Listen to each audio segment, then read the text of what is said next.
जय हिंद, वंदे मातरम। आज मैं आप लोगों को मुंशी प्रेमचंद्र जी की एक रचना कर्मभूमि भाग 24 सुनाने जा रही हूँ। 6 महीने गुजर गए, सेवा आश्रम का ट्रस्ट बन गया। केवल स्वामी आत्मानंद जी ने, जो आश्रम के प्रमुख कार्य कर्तव्य और एक एक पोर समष्टिवादी थे, इस प्रबंध से संतुष्ट होकर इस्तीफा दे दिया। वह आश्रम में धनिकों को नहीं घुसाना चाहते थे। उन्होंने बहुत जोर मारा कि ट्रस्ट न बनने पाए। उनकी राय में धन पर आश्रम की आत्मा को बेचना आश्रम के लिए घातक होगा। धन ही की प्रभुता से तो हिंदू समाज ने नीचों को अपना गुलाम बना रखा है। धन के कारण तो ऊंच नीच का भेद आ गया है। उसी धन पर आश्रम की स्वाधीनता क्यों बेची जाए? लेकिन स्वामी जी की कुछ न चली और ट्रस्ट की स्थापना हो गई। उसका शिलान्यास रखा। सुखदा ने जलसा हुआ, दावत हुई, गाना बजाना हुआ। दूसरे दिन शांति कुमार ने अपने पद से इस्तीफा दे दिया। सलीम की परीक्षा भी समाप्त हो गई और उसने पेशीनगोई की थी। वह अक्षरश पूरी हुई। गजट में उनका नाम सबसे नीचे था। शांति कुमार के विस्मय की सीमा न रही। अब उसे कायदे के मुताबिक 2 साल के लिए इंग्लैंड जाना चाहिए था, पर सलीम इंग्लैंड न जाना चाहता था। 2-4 महीने के लिए सैर करने तो वह शौक से जा सकता था, पर 2 साल तक वहां रहना पड़े उसे मंजूर नहीं था। उसे जगह न मिलनी चाहिए थी, मगर यहाँ भी उसने कुछ ऐसी दौड़ धूप की कि कुछ ऐसे हथकंडे खेले कि वह इस कायदे में रह दिया। जब सूबे का सबसे बड़ा डॉक्टर कह रहा है कि इंग्लैंड की ठंडी हवा में इस युवक का 2 साल रहना खतरे से खाली नहीं, तो फिर कौन इतनी बड़ी जिम्मेदारी लेगा? हाफिज हलीम लड़के को भेजने को तैयार थे, रुपए खर्च को करने को तैयार थे, लेकिन लड़के का स्वास्थ्य बिगड़ गया तो वह किसान दामन पकड़ेंगे। आखिर यही भी सलीम की विजय रही। उसे उसी हलके का चार्ज भी मिला जहां उसका दोस्त अमरकांत पहले से मौजूद था। उस जिले को उसने खुद पसंद किया। इधर सलीम के जीवन में एक बड़ा परिवर्तन हो गया। हंसोड़ तो उतना ही था, पर उतना शौकीन, उतना रसिक न था। शायरी से भी अब उतना प्रेम न था।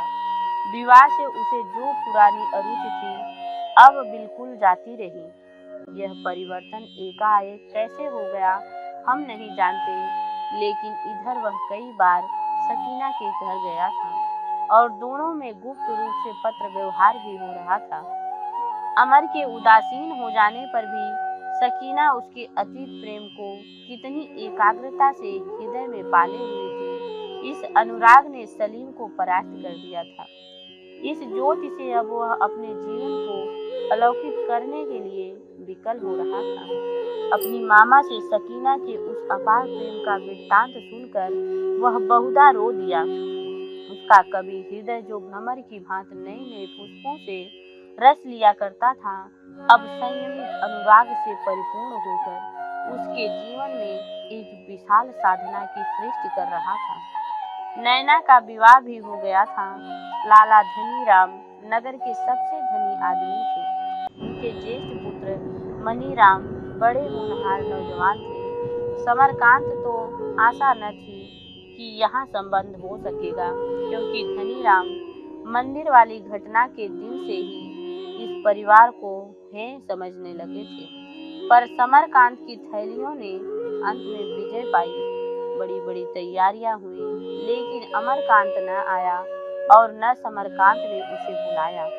धनीराम ने कहला दिया था कि अमरकांत विवाह में सम्मिलित हुआ तो बारात लौट आएगी। यह बात अमरकांत के कानों तक पहुंच गई थी। नैना न प्रसन्न थी, न दुखी थी।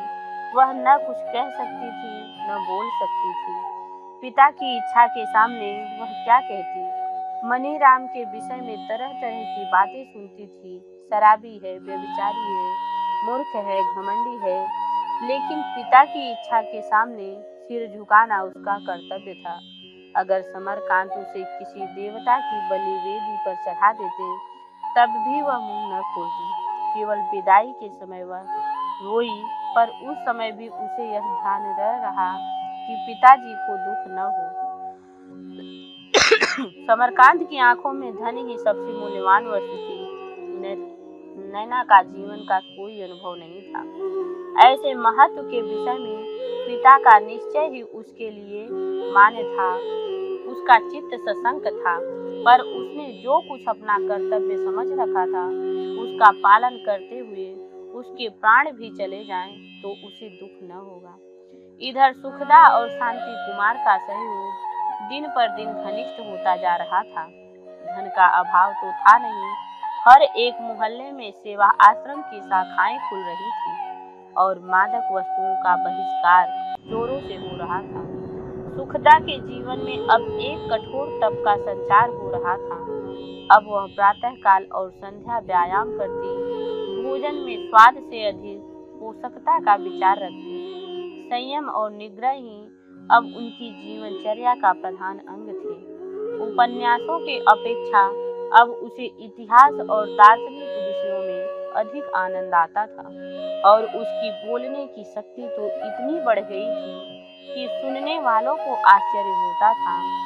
देश और समाज की दशा देखकर उसमें सच्ची वेदना और वाणी में प्रभाव का मुख्य रहस्य है। इस सुधार के प्रोग्राम में एक बात और आ गई, वह थी गरीबों के लिए मकानों की समस्या। अब वह यह अनुभव हो रहा था कि जब तक जनता के लिए मकानों की समस्या हल न होगी, सुधार का कोई प्रस्ताव सफल न होगा। मगर यह काम चंदे का नहीं, इसे तो म्युनिसिपल पार्टी की हाथ में ले सकती थी। पर यह संस्था इतना बड़ा काम हाथ में लेते हुए भी घबराती थी। हाफिज हलीम प्रधान थे, लाला धनीराम उप प्रधान। ऐसे दकियोनुसी महानुभाव के मस्तिष्क में इस समस्याओं का आवश्यकता और महत्व को जमा देना कठिन था। 2-4 ऐसे सज्जन तो निकल आए थे, तो जमीन मिल जाने पर 2-4 लाख रुपए लगाने को तैयार थे। उनमें लाला समरकांत भी थे। अगर 4 आने सैकड़े का सूद भी निकल आए तो वह संतुष्ट थे। मगर प्रश्न था, जमीन कहाँ से आए? सुखदा का कहना था कि जब मिलों के लिए, स्कूलों और कॉलेजों के लिए जमीन का प्रबंध हो सकता है तो इस काम के लिए क्यों न मुफ्त जमीन दें। संध्या का समय था। शांति कुमार नक्शों का एक पुलिंदा लिए सुखदा के पास आए और एक एक नक्शा खोल कर दिखाने लगे। यह उनके मकानों का नक्शा था जो बनवाए जाएंगे। एक नक्शा 8 महीने के मकान का था, दूसरा 1 रुपए के किराए और तीसरा 2 रुपए का 8 आने वालों में एक कमरा था, एक रसोई, एक बरामदा, सामने एक बैठक और छोटा सा सहन। 1 रुपए वालों में भीतर 2 कमरे थे और 2 रुपए वालों में भीतर 3 कमरे थे। कमरों में खिड़कियां थी, फर्श और 2 फीट ऊंचाई तक दीवारें पक्की, ठाट माँ खपरेल था। 2 रुपए वालों में शौच गृह भी थे। बाकी 10-10 घरों के बीच में एक शौच गृह बनवाया गया था। सुखदा ने पूछा, आपने लागत का तखमीना भी किया है और क्या यूं ही नक्शे बनवा लिए? 8 आने वाले घरों की लागत 200 होगी, 1 रुपए वालों की 300 और 2 रुपए वालों की 400 और 4 आने का सूद पड़ता है। पहले कितने मकानों का प्रोग्राम है? कम से कम 3000। दक्षिण तरफ लगभग इतने ही मकानों की जरूरत होगी, मैं हिसाब लगा लिया हूँ। कुछ लोग तो जमीन मिलने पर रुपए लाएंगे, मगर कम से कम 10 लाख की जरूरत और होगी। मार डाला 10 लाख रुपए एक तरफ के लिए। अगर 5 लाख के हिस्सेदार मिल जाएं, तो बाकी रुपए जनता खुद लगा देगी। मजदूरी में बड़ी किफायत होगी। राजबेलदार, बढ़ई, लोहार आदि मजूरी पर काम करने को तैयार हैं। ठेके वाले, गधे वाले, गाड़ी वाले, यहाँ तक कि इक्के और टांगे वाले भी बेगार का काम करने पर राजी हैं। देखिए, शायद चल जाए, 2-3 लाख शायद दादाजी लगा दे। अम्मा के पास भी अभी कुछ होगा ही, बाकी रुपए की फिक्र करनी है। सबसे बड़ी जमीन का मुश्किल है। मुश्किल क्या है, 10 बंगले गिरा दिए जाएं तो जमीन ही जमीन निकल आएगी। बंगलों का गिराना आप आसान समझते हैं, आसान तो नहीं समझता, लेकिन उपाय ही क्या है। शहर के बाहर तो कोई रहेगा नहीं, इसलिए शहर के अंदर ही जमीन निकालनी पड़ेगी। बाज़ मकान इतने लंबे चौड़े हैं कि उनमें 1000 आदमी फैल कर रह सकते हैं। आप ही का मकान क्या छोटा है, इसमें 10 गरीब परिवार बड़े मजे से रह सकते हैं। सुखदा मुस्कुराई। आप तो हम लोगों पर ही हाथ साफ करना चाहते हैं, जो राह बताए उसे आगे चलना पड़ेगा। मैं तैयार हूँ, लेकिन म्युनिसिपल पार्टी के पास कुछ प्लाट तो खाली होंगे। हाँ हैं, क्यों नहीं। मैंने उन सबों का पता लगा लिया, मगर हाफिज जी फरमाते हैं उन प्लाटों की बातचीत तय हो चुकी है। सलीम ने मोटर से उतरकर शांति कुमार को पुकारा। उन्होंने उसे अंदर बुला लिया और पूछा, किधर से आ रहे हो? सलीम ने प्रसन्न मुख से कहा, कल रात को चला जाऊंगा, सोचा आपसे रुखसत होता चलूं, इसी बहाने देवी जी से भी नियाज हासिल कर आऊं। शांति कुमार ने पूछा, अरे तो यूं ही चले जाओगे भाई, कोई जलसा दावत कुछ नहीं करोगे? जलसा तो कल शाम को होए, कार्ड तो आपके यहाँ भेज दिया था, मगर आपसे जो जलसे की मुलाकात काफी नहीं, तो चलते चलते हमारी थोड़ी सी मदद करो। दक्षिण तरफ म्युनिसिपल पार्टी के जो प्लाट हैं वह हमें दिला दो मुफ्त में। सलीम का मुख गंभीर हो गया और बोले, उन प्लाटों की तो शायद बातचीत हो चुकी है।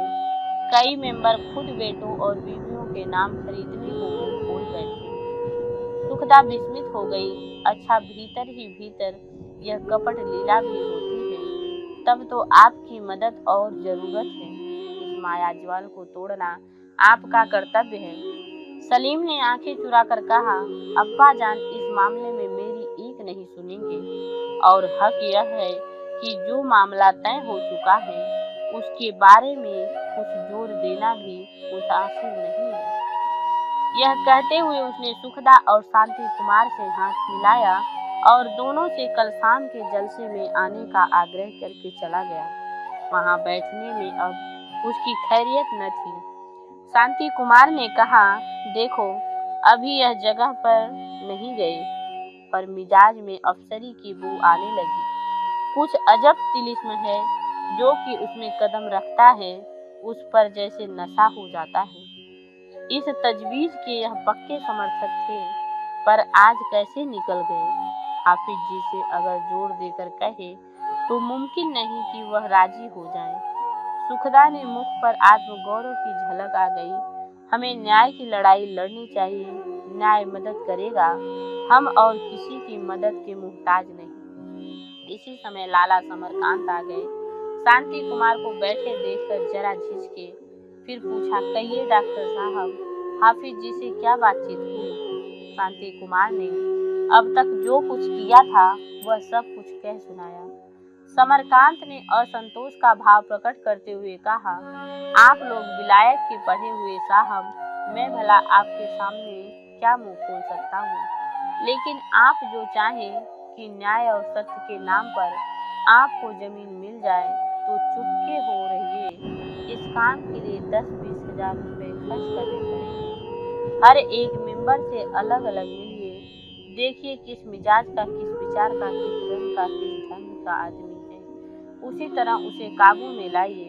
खुशामद से राजी हो तो खुशामद से, चांदी से राजी हो तो चांदी से, दुआ ताबीज जंतर मंतर जिस तरह से काम निकले उस तरह निकालिए। हाफिज जी से मेरी पुरानी मुलाकात है, 25,000 की थैली उनके मामा के हाथ घर में भेज दो, फिर देखो कैसे जमीन नहीं मिलती। सरदार कल्याण सिंह को नए मकानों का ठेका देने वाले का वादा कर लो, वह काबू में आ जाएंगे। दुबे जी को 5 तोले चंद्रोदय भेंट करके पटा सकते हो। खन्ना को योगाभ्यास की बातें करो और किसी संत से मिला दो, ऐसा संत हो जो उन्हें 2-4 दिन आसन सिखा दे। राय साहब, धनी राम के नाम पर अपने नए मोहल्ले का नाम रख दो, उनसे कुछ रुपए भी मिल जाएंगे। यह काम करने का ढंग भी रुपए की तरफ से निश्चिंत रहो, बनियों को चाहे बदनाम कर लो, पर परामर्श के काम पर बनिए ही आगे आते हैं। 10 लाख तक बीमा तो मैं लेता हूँ, कई भाइयों के तो वोट ले आया। मुझे तो रात को नींद नहीं आती, यही सोचता हूँ कि कैसे यह काम सिद्ध हो। जब तक काम सिद्ध नहीं हो जाएगा, मुझे ज्वर सा चढ़ा रहेगा।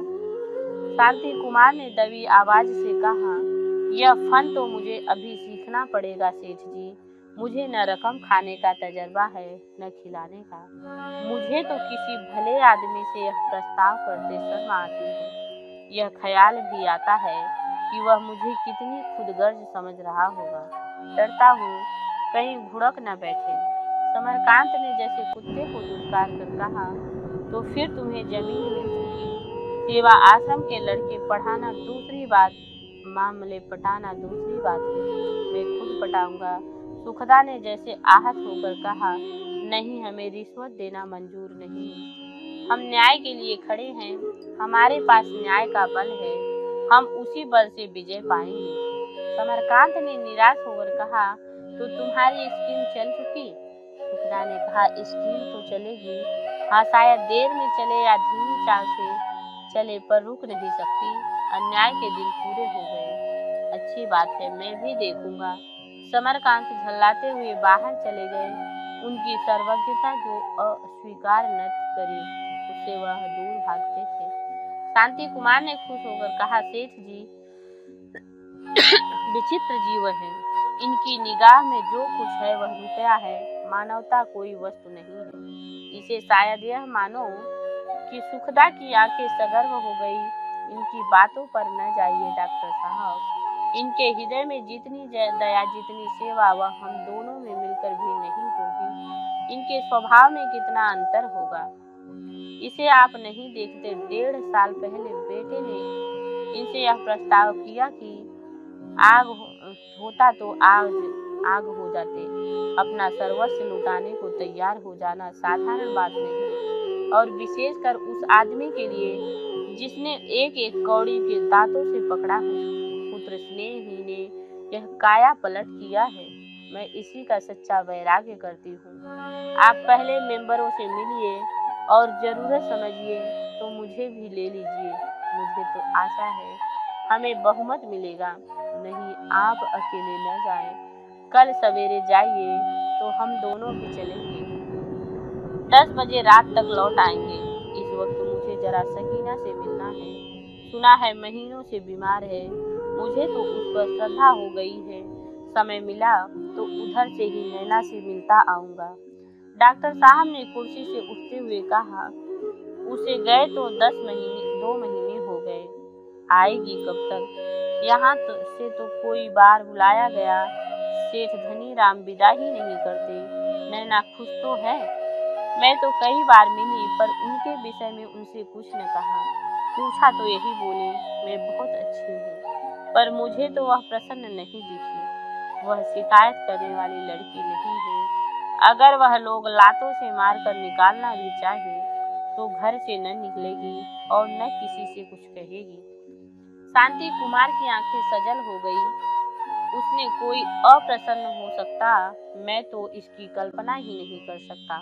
सुखदा मुस्कुराकर बोली, उसका भाई कुमार की है, क्या यह उन लोगों की अप्रसन्नता के लिए काफी नहीं?